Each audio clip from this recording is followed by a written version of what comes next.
Leadership, potentially a shapeless concept. Government, perceived as overwhelmingly large. Put the two together, government leadership, and you could distill it down to big and cold. Interested instead in a space where government leadership might be personal and warm? Maybe that would look like a one-on-one conversation with those we choose to speak for us in our own neighborhoods.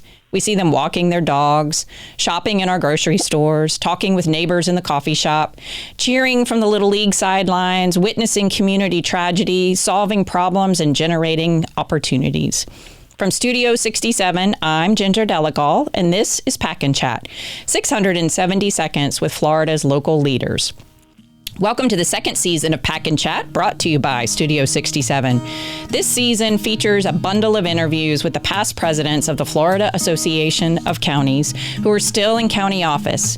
They're a seasoned bunch of local and state leaders with a unique perspective on county officials and on Florida in general. We're excited to bring these conversations to you. Today in the studio, we have Commissioner Barbara Sharief from Broward County. Broward is a large urban county on the southeast Atlantic coast of the state. Commissioner Sharief is a multi-term county commissioner, a past president of this association, in leadership at the national level. She serves on many regional councils and boards. She is the mother to 3 smart and beautiful young women, and she owns her own home nursing business, employing hundreds of people. And in her spare time, she just ran for Congress. Welcome, Commissioner Sharief, to the studio. Thank you for having me. We're excited to have you. Can you kick us off this morning with our conversation by just telling everyone a little bit about Broward County from your perspective? Broward County, to me, it's one of those counties that, yes, we are large, but I think that we are really a great place to live because of the type of community and the type of support that you get from our community here. As you know, I'm a doctor of nursing practice. I'm 28 years in the healthcare profession. And the reason why I made Broward my home, not just for living purposes, but also to build a business, is because we're so inclusive and friendly here.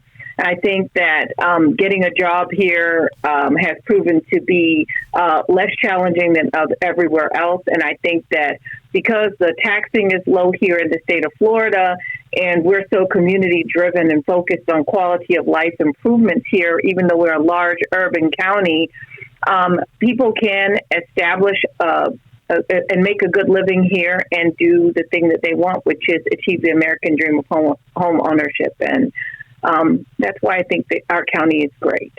Well, and speaking of the American dream, I have often described Florida as the real land of opportunity within this nation. But how did you get to Florida? What is your Florida story? So my great-great-grandparents came to Florida in 1908 as slaves. They were settled in a part of Florida called Mariana, and they were on a plantation and farm up there. And my father's family is from Montgomery, Alabama, and he came down here at the age of 17 and met my mother at their church and ended up getting married and having 8 kids.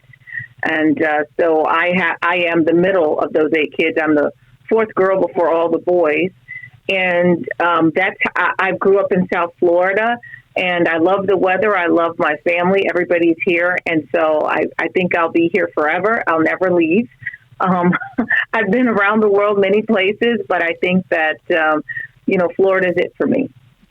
That's awesome. I know the older my children get, and we are now sort of empty nesters, 2 still in college, 1 completely on her own at this point. I know what a blessing it is to have your family close by. For sure. So we're doing everything we can to try to create economic opportunities near and around our house here in Leon County to get our kids to come back here so that they can be near us. So I know what a blessing that is. That's awesome. So Commissioner Sharief, you do all sorts of things. You're a mom to 3 young women. You do have a home health care business that you have built from the ground up. You're incredibly involved in the community. But given all of that, what made you decide to run for county commission in the first place? You had a lot on your plate.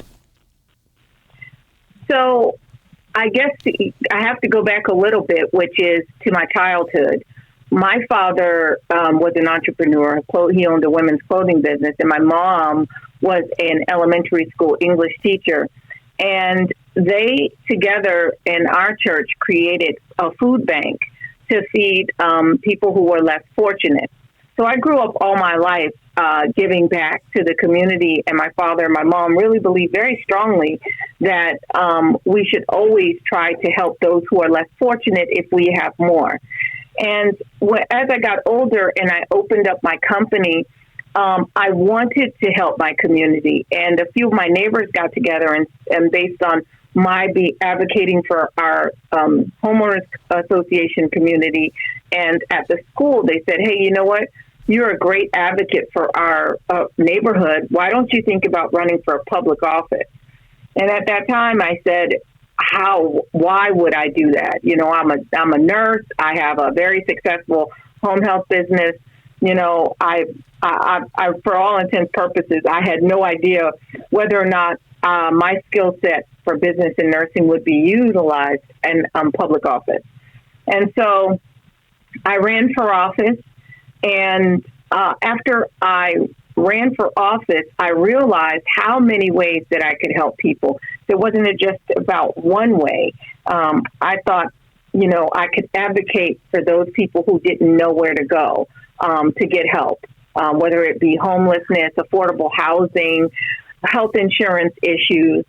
And then I was nominated as I started to the Metropolitan Planning Organization for Transportation, and I was so involved in that. I still sit on that board right now, 13 years. And what I noticed and was that I had a real purpose and a real focus in terms of helping people. And I knew that this was where I was supposed to be and what I was supposed to be doing. And it just didn't seem like work to me. I was passionate about it. It was fun.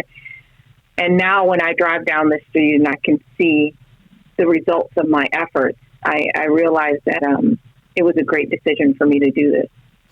And so why, given all of that, and certainly service among local leaders is a theme that we hear time and time again from your peers around the state in terms of really what motivated them to run for county commission in the first place. But as someone who has never run for office and has no intention of ever running for office, these jobs that you all hold, they're really hard and difficult. And yes, it put you in a position to be able to serve and help.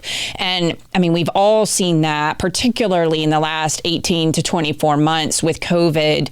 I mean, these meetings can get very raucous and frankly, very dangerous. We have county commissioners around the state that have received multiple death threats, not just behind the scenes, but even during these public meetings.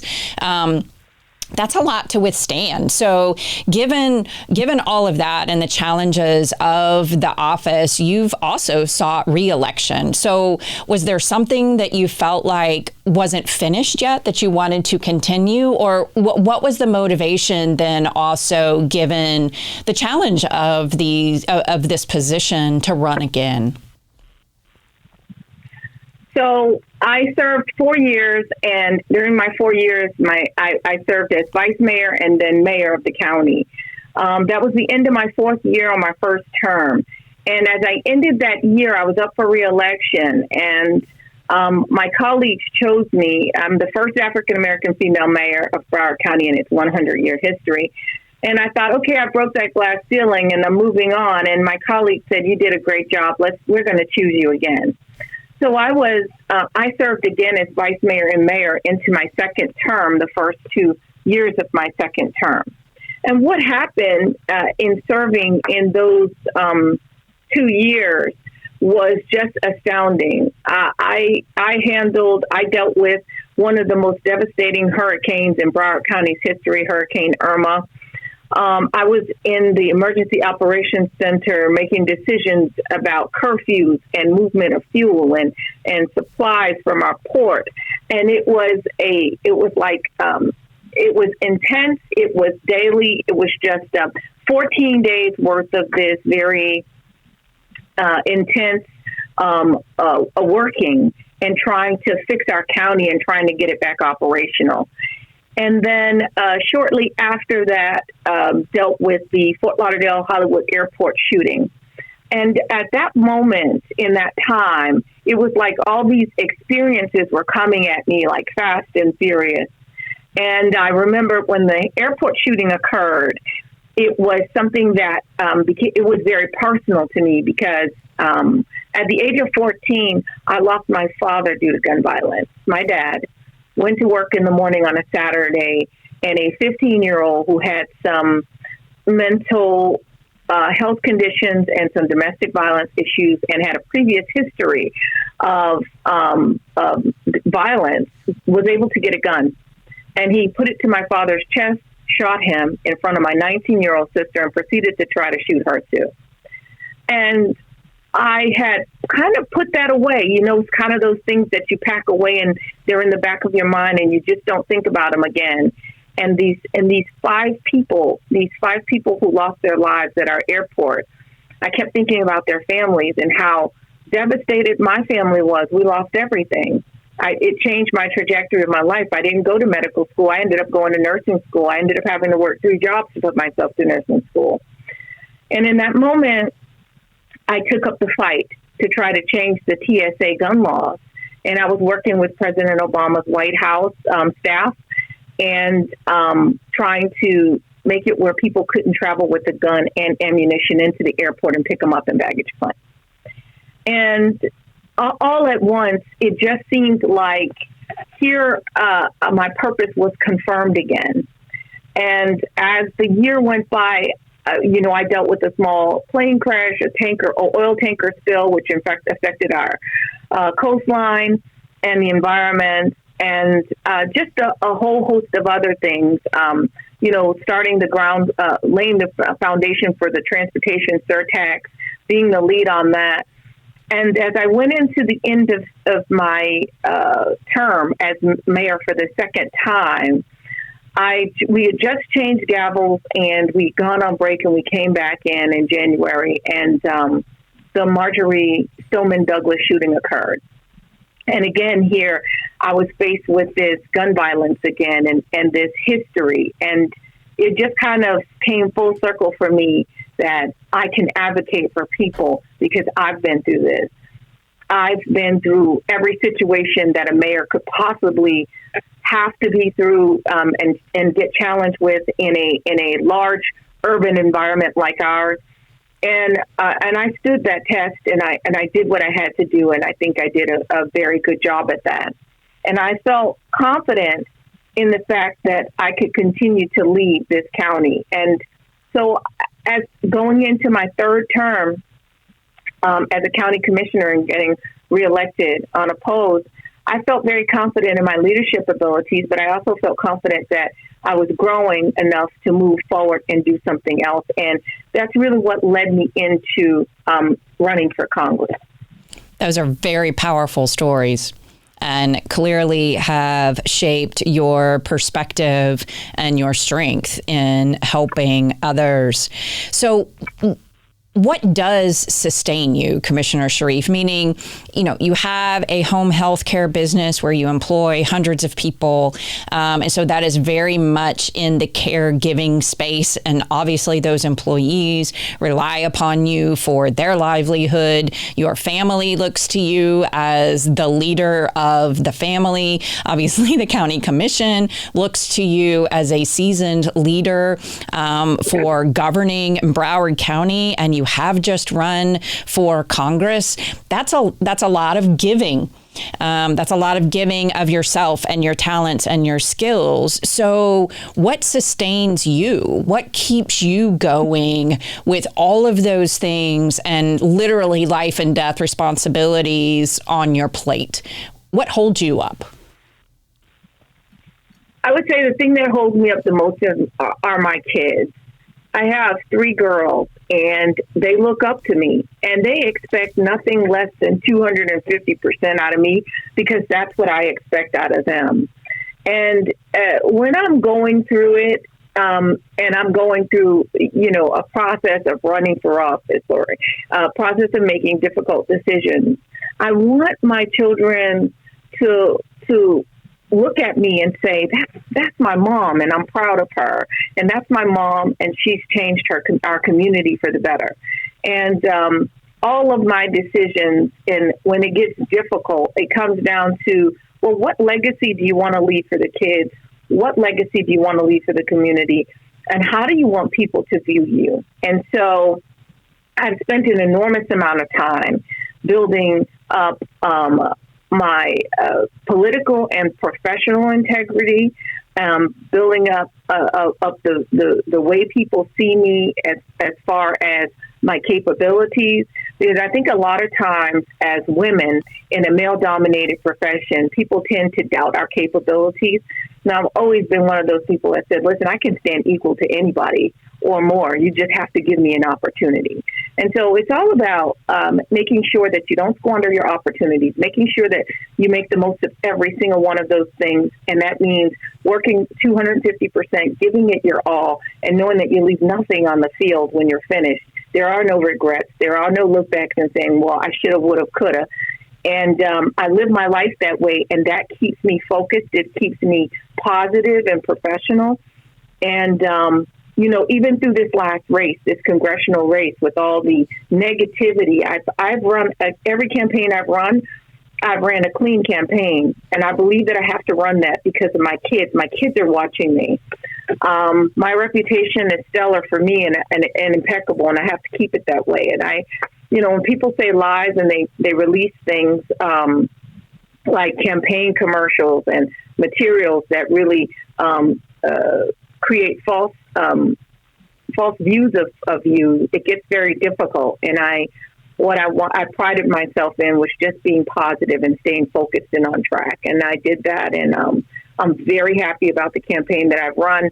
And I don't know what's next, but I think, God will guide me. Well, and I would sort of summarize two of the things that you've just identified as providing sustenance for you as you go from one responsibility to the other that would resonate with your peers around the state. And the first is children. I think that many of your fellow county commissioners around the state, that family and children is a huge, buoyant object, if you will, in their life, and keeps them going in the hard times of doing things for them. And then the other thing you mentioned is something that I generally call eulogy values. And that is, sort of the idea of living your life in the way that you want people who are eulogizing you at your funeral to talk about you. So those values that sort of override everything. And I think that's also really what you have described as two things that sustain you and keep you going. Well, and just as we wrap up here, Commissioner Sharief, going way back in time for you, but when you were first in elected office, are there any things that you wish someone had said to you or told you, or pieces of advice now that you've held multiple offices and multiple times over those first 2 years in that first elected position? Are there things you wish someone had said to you that you would like to share? Yes. I think that the one thing that I came into this, and most people get bombarded when they first get into office, is that people say, you can't do it that way because it wasn't done that way before. And because you are of a different opinion, you sometimes become afraid to stand alone. And I would tell my younger self when I entered into politics, it is okay to stand alone if you are in your position and you understand that it's right and it feels right to you. You don't have to be a follower, be a leader, and be passionate about what it is that you believe in, and you can change things. And I learned that early on. I was like going with the flow when I first got in. And then all of a sudden I kind of found my voice, and it was during the red light camera issues. And I stood alone initially to fight the red light camera system because I felt like it was a regressive tax. I felt like only the poorest people and the most income challenged people in our community were paying them, and people that were middle class was taking them and getting them dismissed in a ticket clinic or a law firm. And I remember fighting with the Sheriff's Association, our police officers, our PBA, everybody, about how this was not just a safety issue, it was a money-making issue. And at the end of that argument, and it took me some time to get through that, but it took about 8 months. And at the end of 8 months, our county commission voted unanimously to stop ATS from patching into our red light camera system. And I just remembered at that point when it was just that one win that changed my thought process on standing alone and having the courage to have that voice that was singular to the crowd. And I just wanted to tell any elected official going in, have the courage to stand alone, stand on your convictions, and if it's something that you believe in very strongly, try to convince others. And if you're not successful, don't feel like a failure, because you know that at the end of the day, you have to lay your head on your pillow and be at peace with that. And I am. I think that is incredibly powerful advice, because at the end of the day, leaders do stand alone. And so, yes, to be able to teach your younger self that it's not only okay, but you might very well be doing the right thing, even when you're standing alone. Because ultimately, if you were to take this politically in this country all the way to the top, the President of the United States stands alone. And while that won't ever be me, I imagine it is a very lonely place to be. Thank you so much, Commissioner Sharief, for this conversation. That's a wrap for us from Studio 67. We look forward to another Pack and Chat episode next week. We will talk with you soon.